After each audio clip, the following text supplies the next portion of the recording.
tonight's event was about Piper's Crisps, Simon Herring and his story from coffee through to crisps and all the way through to their success. Good evening, my name is Simon Herring. I'm co-founder, non-exec director and shareholder of Lincoln & York, a private label coffee roasting company. And I'm a co-founder, chairman and shareholder of Piper's Crisps. I'm going to spend the next 20 minutes sharing with you how we grew our businesses and specifically Piper's Crisps.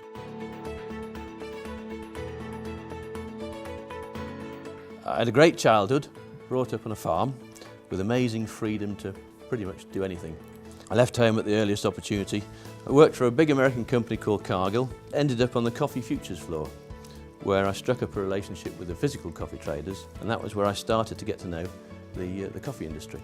When I got a call from an old coffee mate who said, there's this coffee roaster for sale in Leighton Buzzard, I could drop everything, go and see the guy that morning. By tea time I was the owner of my first coffee roaster. It's always interesting to see somebody who's further along a journey, seeing the challenges, the things that he's thought has worked particularly well, the things that he's had to focus on, working with equity partners, having non-exec directors, using a mentor. It's all stuff that you kind of know anyway, but it's always nice to see somebody who's used that and actually grown to such a much bigger business. The first clever thing I did without knowing it at all was ring up my old mate James Sweeting. He was a coffee buyer at Lyons Tetley, and I said, do you fancy joining me? I know quite a few people who run SMEs. The ones who have good equity partners all do better in business than the ones who are on their own. I believe it makes for better governance, better decision making, better accountability, and you also have the beginnings of a board.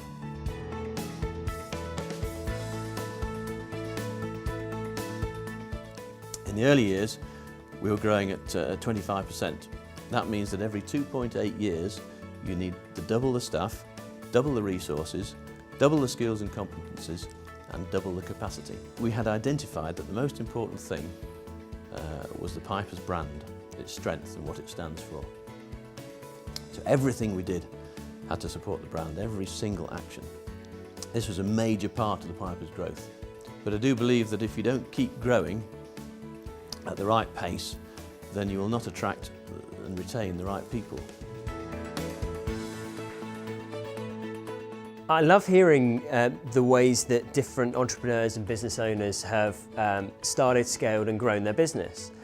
Simon talks about getters and keepers in terms of customers, people who get customers within the team and people who keep customers within the team. You know, a simple metric like the number of live customers, something that everyone can relate to. It's always key to keep it simple. We produced a simple metric called live customers, which was the number of customers that had traded in the last 45 days. That was a really powerful number.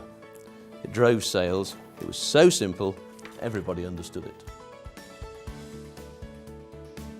Whenever I have a problem to solve, I always think, who can I turn to help me with this, either internally or externally.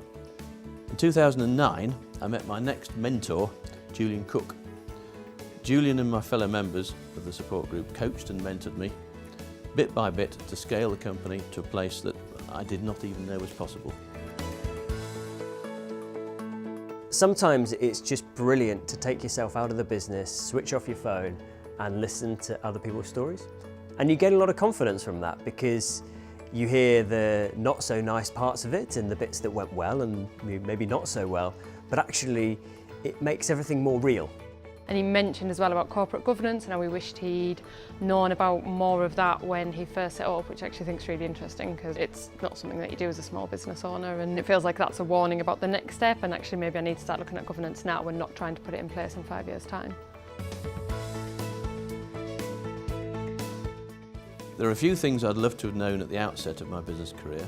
Governance is probably pretty close to the top. I would love to have started with the knowledge of being able to ask, are we discussing this issue as a shareholder, a director or an employee? But life is not like that, and it seems that we learn best from our errors and our mistakes. And finally, you can't beat a bit of tenacity.